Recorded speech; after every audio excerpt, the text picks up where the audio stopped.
দমনে বাংলাদেশে ডাকাতি কারা করছে এটা প্রমাণ করে দিয়েছে আজকে এই মাফিয়া সরকারের গ্রুপের লোকেরাই বাংলাদেশে এখন ডাকাতি লুটপাট করছে। হাসিনার দল এখন রাজপথে নেমে গেছে।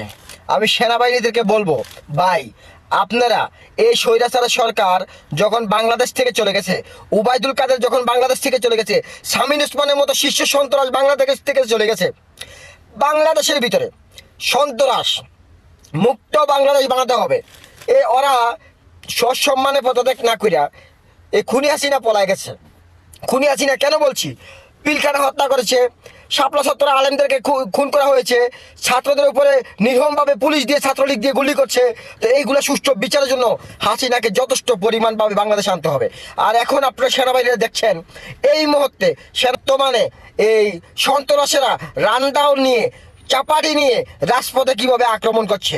আপনি কখনো দেখেছেন বিএনপির লোকের হাতে চাপাটি রান